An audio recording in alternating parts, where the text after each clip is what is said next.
46장 주 여호와께서 이렇게 말씀하신다. 곧 동쪽을 향한 안뜰의 문은 일하는 날인 6일 동안은 닫혀 있어야 한다. 그러나 안식일에는 열려 있어야 하며 매달 초 하루에도 열려 있어야 한다. 왕은 바깥에서 이 문의 현관을 통해 들어와서 문솔주 곁에 서 있어야 한다. 제사장들은 왕의 번제와 왕의 화목제를 드려야 한다. 왕은 문의 문지방에서 엎드려 경배한 후 밖으로 나가야 한다. 그러나 문은 저녁 때까지 닫혀져서는 안 된다. 이 땅의 백성은 안식일과 매달 초 하루에 이 문 입구에서 엎드려 경배해야 한다. 왕이 안식일에 여호와께 드리는 번제는 흠없는 어린 양 6마리와 흠없는 순양 1마리이다. 순양 1마리와 함께 드리는 곡식 제물은 밀가루 1에바이며 어린 양 6마리와 함께 드리는 곡식 제물은 그가 드리고 싶은 만큼 드리고 1에바의 기름 1흰을 함께 드려야 한다. 매달 초 하루에는 왕은 흠없는 수송아지 1마리와 어린 양 6마리와 순양 1마리를 흠없는 것으로 드려야 한다. 그는 또 곡식 제물로 수송아지 1마리에 밀가루 1에바를, 순양 1마리에 밀가루 1에바를, 어린 양에게는 그가 원하는 만큼의 밀가루를 드리며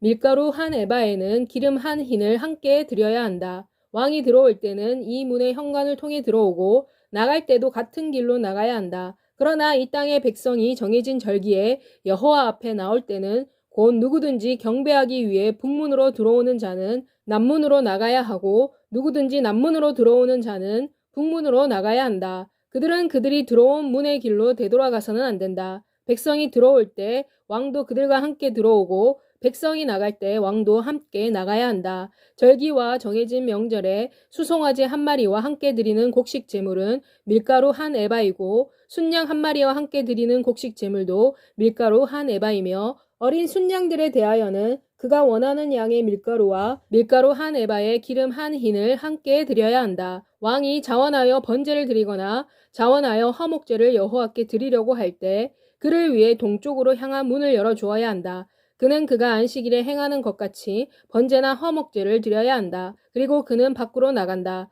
그가 나간 후에는 문을 닫아야 한다. 너는 아침마다 1년 된 흠없는 어린 양 1마리를 여호와께 번제로 드려야 한다. 너는 그 번제를 매일 아침에 준비해야 한다. 너는 번제와 함께 매일 아침 정기적으로 밀가루 6분의 1 에바와 그 고운 밀가루를 촉촉하게 하기 위해 기름 3분의 1 흰을 준비해야 한다. 이 곡식 제물은 영원한 규례로 항상 정기적으로 여호와께 드려야 한다. 이와 같이 그들은 아침마다 어린 양과 곡식 제물과 기름을 정기적인 번제로서 드려야 한다. 주 여호와께서 이렇게 말씀하신다. 곧 만일 왕이 그의 아들 중 누구에게 그의 유산의 일부를 선물로 주면 그 유산은 아들에게 속한다. 이것은 유산으로 아들의 소유가 되는 것이다. 만일 왕이 그의 유산 중 일부를 그의 종들 중 누구에게 선물로 주면 그것은 희년까지는 그 종의 것이 되며 그 후에는 왕에게로 되돌아간다. 왕의 유산은 그의 아들들에게 속할 것이며 유산은 아들들의 것이 된다. 왕은 백성을 그들의 재산에서 내쫓고 그들의 유산을 빼앗아서는 안 된다. 왕은 자신의 재산에서 그의 아들들에게 그들의 유산을 주어야 한다. 그리하여 내 백성 중 누구도 그들의 재산에서 흩어지는 일이 없도록 해야 한다. 그리고 그는 나를 데리고 북문 곁에 있는 입구를 통해 북문을 향해 있는 제사장들의 거룩한 방으로 갔다. 그곳에는 방들의 서쪽 끝에 한 장소가 있었다. 그가 내게 말했다. 이곳은 제사장들이 속건제와 속죄제의 희생제물을 삶고 곡식 제물을 굽는 곳이다. 그래서 그들은 백성을 거룩하게 하기 위해 이 제물들을 바깥들로 가지고 나가지 않아야 한다. 그리고 그는 나를 바깥들로 데리고 가서 뜰의 네 모퉁이를 지나가게 했다. 뜰의 각 모퉁이에는 다른 뜰이 있었다. 뜰의 네 모퉁이에는 작은 뜰이 있었다. 길이가 40규빗, 너비는 30규빗이었다. 네 작은 뜰들이 다 같은 크기였다. 네 작은 뜰 안으로 각각 돌아가며 돌담이 둘러쳐져 있었고 그 돌담 밑으로 돌아가며 삶는 솥이 설치되어 있었다. 그리고 그가 나에게 말했다. 이것들이 성전에서 섬기는 사람들이 백성의 희생제물을 삶는 부엌이다. 47장 그가 환상 가운데 나를 성전의 문으로 데리고 갔다. 거기에 성전의 문지방 밑에서 동쪽으로 흐르는 물이 있었다. 성전의 전면이 동쪽을 향하고 있었기 때문에 물이 동쪽으로 흐르는 것이다. 물은 제단 남쪽에 있는 성전의 문지방 남쪽 끝에서 흘러내려가고 있었다. 그리고 그는 나를 데리고 북문을 나와서 바깥을 돌아서 동쪽을 향한 바깥문으로 갔다. 거기에 오른쪽에서 물이 솟아나오고 있었다. 그리고 그가 줄자를 그의 손에 들고 동쪽으로 가면서 재었더니 1000규빗이었다. 그리고 그는 나로 물을 건너오게 했다. 물이 발목까지 올라왔다. 그는 다시 1000규빗을 재고 나로 물을 지나게 했다. 물이 무릎까지 올라왔다. 그리고 그는 1000규빗을 재고 나로 지나가게 했다. 물이 허리에까지 올라왔다. 그가 다시 1000규빗을 재었다. 그곳은 물이 찼기 때문에 내가 건너갈 수 없는 강이었다. 그것은 헤엄칠 수 있을 만큼 깊어서 건너갈 수 없는 강이었다. 그가 내게 말했다. 사람의 아들아, 내가 이것을 보았느냐? 그리고 그는 나를 강가로 다시 돌아가게 했다. 내가 돌아가서 보니 강가 양쪽에 많은 나무들이 있었다. 그가 내게 말했다. 이 물은 동쪽 지방으로 흘러 아라바로 내려가서 바다로 들어간다. 물이 바다로 흘러 들어가면 바닷물이 회복될 것이다. 강물이 가는 곳마다 움직이는 온갖 살아있는 것은 살 것이다. 이 물이 그곳으로 갈 것이기 때문에 많은 물고기들이 있을 것이다. 이는 강이 흐르는 곳에는 바닷물이 회복될 것이기 때문이다. 그리고 강물이 가는 곳에는 온갖 것이 살 것이다. 어부들이 엔게디에서 에네글라임에 이르기까지 강가에 서 있을 것이다. 그곳은 어부들이 그들의 그물을 펼치는 곳이 될 것이다. 고기는 큰 바다의 고기와 같을 것이며 또 그 수도 매우 많을 것이다. 그러나 바다의 진펄과 개펄은 되살아나지 않고 소금으로 남아있을 것이다. 양쪽 강가에는 먹을 수 있는 온갖 종류의 과일나무가 자랄 것이다. 나무 잎은 시들지 아니하고 그 과일도 끊어지지 아니할 것이다. 그 강물이 성소에서 흘러나오기 때문에 나무들은 달마다 열매를 맺을 것이다. 그 과일은 먹기 위한 것이고 그 잎들은 약을 위한 것이 될 것이다. 주 여호와의 말씀이시다. 너희가 이스라엘의 12지파에게 유산으로 분배할 땅의 경계선은 이러하다. 요셉은 2몫을 가질 것이다. 너희는 이 땅을 서로 동등하게 유산으로 받을 것이다. 이는 내가 손을 들어 이 땅을 너희 조상에게 주기로 맹세하였고 이 땅은 너희 유산으로 너희에게 갈 것이기 때문이다. 이 땅의 경계선은 이러하다. 곧 북쪽에서는 큰 바다에서 헤들론 길을 따라 스닥과 하맛과 브로다와 다마스쿠스 경계선과 하맛 경계선 사이에 있는 시브라인과 하오란 경계선에 있는 하셀 핫디곤까지이다. 이렇게 북쪽 경계선은 대해에서 다마스쿠스 경계선에 있는 하살 에논이며 북쪽에서는 하맛의 경계선이다. 이것이 북쪽 경계이다. 동쪽에서는 하오란과 다마스쿠스에서 시작하여 길르앗과 이스라엘 땅 사이에 요단강을 따라 바다 동쪽 멀리 다말에까지 이른다. 이것이 동쪽 경계선이다.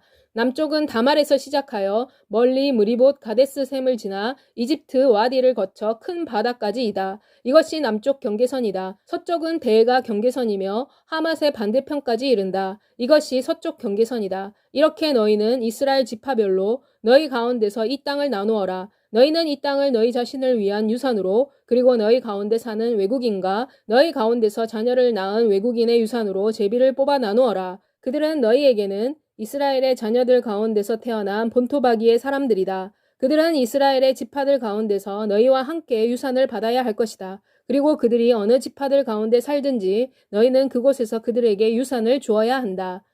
48장 지파들의 이름은 이러하다. 북쪽 경계선에서 시작하여 하맛 어기에 있는 헤들론 길을 따라 하맛과 다마스쿠스와 접경하고 하맛을 북쪽에 둔 하살 에논까지 그리고 동쪽에서 서쪽에 이르는 땅이 단을 위한 몫이다. 단의 경계를 따라 동에서 서쪽까지는 아셀의 몫이다. 아셀의 경계를 따라 동에서 서쪽까지는 납달리의 몫이다. 납달리의 경계를 따라 동에서 서쪽까지는 므낫세의 몫이다. 므낫세의 경계를 따라 동에서 서쪽까지는 에브라임의 몫이다. 에브라임의 경계를 따라 동에서 서쪽까지는 르우벤의 몫이다. 르우벤의 경계를 따라 동에서 서쪽까지는 유다를 위한 몫이다. 유다의 경계를 따라 동에서 서쪽까지의 땅은 너희가 구별해 놓아야 할 몫이다. 그 너비는 25,000규빗이며 그 길이는 다른 부족의 목과 같이 동에서 서쪽까지이며 성소가 그 중앙에 있어야 한다. 너희가 여호와를 위해 구별해 놓아야 할 땅은 길이가 25,000규빗이며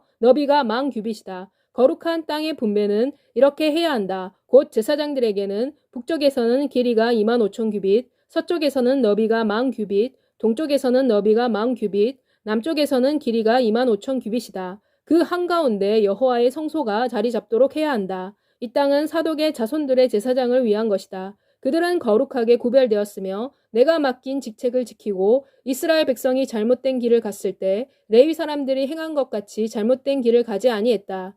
따로 구별된 이 땅은 그들에게는 가장 거룩한 땅이 될 것이고 이 땅은 레위의 땅에 접한 땅이다. 제사장들의 땅의 경계 반대편에 레위 사람들이 길이가 25,000규빗, 너비가 10,000규빗의 땅을 분배받을 것이다. 그 땅의 전체 길이는 25,000규빗, 그 너비는 10,000규빗이다. 그들은 이 땅을 팔아서도 안 되고 다른 땅과 바꿔서도 안 된다. 그들은 이 나라의 가장 좋은 이 땅을 남에게 넘겨서는 안 된다. 그것은 여호와께 거룩하기 때문이다. 너비 5,000규빗이며 길이 25,000규빗인 나머지 땅은 거주지와 공유지로 성읍이 사용하는 땅이 될 것이다. 그 치수는 이러하다. 북쪽은 4,500규빗, 남쪽도 4,500규빗, 동쪽도 4,500규빗, 서쪽도 4,500규빗이다. 성읍의 공유지는 북쪽으로 250규빗, 남쪽으로 250규빗, 동쪽으로 250규빗, 서쪽으로 250규빗이다. 거룩한 땅과 인접한 나머지 땅의 길이는 동쪽으로 10,000규빗이며 서쪽으로 10,000규빗이다. 그 땅은 거룩한 땅과 인접해야 하며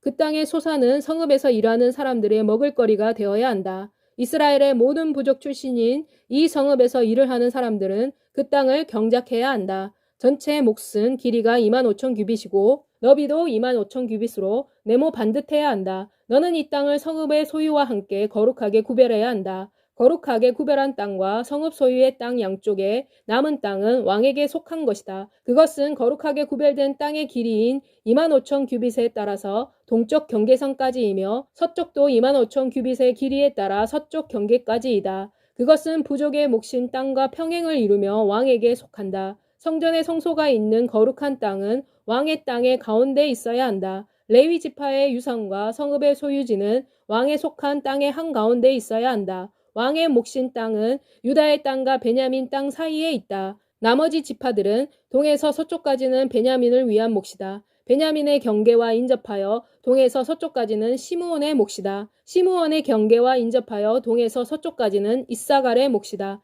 이사갈의 경계선과 인접하여 동에서 서쪽까지는 스불론의 몫이다. 스불론의 경계에 인접하여 동에서 서쪽까지는 갓의 몫이다. 갓의 경계에 인접하여 남쪽 경계선은 다말에서부터 무리바 가데스 셈에 이르고 이집트 시내를 따라 대해에 이른다. 이것은 너희가 이스라엘의 지파들 가운데 제비를 뽑아 유산으로 나눠야 할 땅이다. 이것이 그들의 몫이다. 주 여호와의 말씀이시다. 성읍의 출구는 이러하다. 북쪽은 너비가 4,500규빗이다. 성읍의 문들은 이스라엘 지파의 이름을 따라 붙여졌다. 북쪽으로 문이 셋이 있는데 한 문의 이름은 르우벤이며 한 문의 이름은 유다이며 한 문의 이름은 레위이다. 동쪽의 문은 너비가 4,500규빗이며 문이 셋 있는데 한 문의 이름은 요셉이며 한 문의 이름은 베냐민이며 한 문의 이름은 단이다. 남쪽 문은 너비가 4,500규빗이며 문이 셋이 있는데 한 문의 이름은 시므온이며 한 문의 이름은 이사갈이며 한 문의 이름은 스불론이다. 서쪽 문은 너비가 4,500규빗이며 문이 셋이 있는데 한 문의 이름은 갓이며 한 문의 이름은 아셀이며 한 문의 이름은 납달리이다. 성읍의 사방 합계는 18,000규빗이다. 그리고 그때부터 이 성읍의 이름은 여호와 산마라고 부를 것이다.